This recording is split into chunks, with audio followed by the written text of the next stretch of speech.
Casting couch పేరుతో కొద్ది రోజులుగా మీడియా సోషల్ మీడియాలో హడావిడి చేస్తున్న శ్రీరెడ్డి పవన్ కళ్యాణ్ పై మరోసారి సంచలన వ్యాఖ్యలు చేసింది. ముఖ్యంగా మెగా ఫ్యామిలీని టార్గెట్ చేసింది. పోలీసుల దగ్గరకు వెళ్లాలని తెలుసు, లీగల్ గా పోరాటం చేయాలని తెలుసు, కానీ పెద్దోళ్లను బయటకు లాగాలంటే ముందు మీడియాలోనే రచ్చ జరగాలని ఇలా చేశాను అని క్లారిటీ ఇచ్చింది.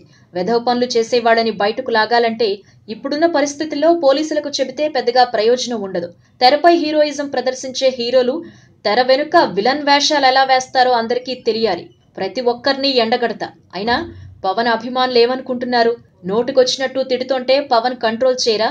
మెగా ఫ్యామిలీ గురించి మాట్లాడితేనే రియాక్షన్స్ వస్తాయా? ఓ ఆడపిల్ల పోరాడితే ఎవరూ పట్టించుకోరా? చెగువేరా, అల్లూరి సీతారామరాజు అంటూ హడావిడి చేసే పవన్ అమ్మాయిల విషయంలో ఎందుకిలా ప్రవర్తిస్తున్నారు? ఫిల్మ్ ఛాంబర్ లో వీరంగం చేసే అధికారం ఎవరిచ్చారు?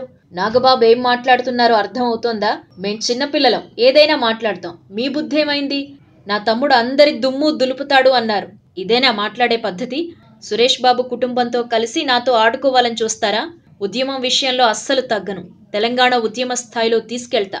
ఇక నుంచైనా పవన్ ఫ్యాన్స్ ని కంట్రోల్ చేస్తే మంచిది అని ఆవేశంగా మాట్లాడింది శ్రీరెడ్డి. ఈ వీడియో మీకు నచ్చినట్టయితే లైక్ చేయండి, షేర్ చేయండి. మరిన్ని ఇంట్రెస్టింగ్ వీడియోస్ చూడడానికి మా ఛానల్ కు తప్పక సబ్స్క్రైబ్ అవ్వండి.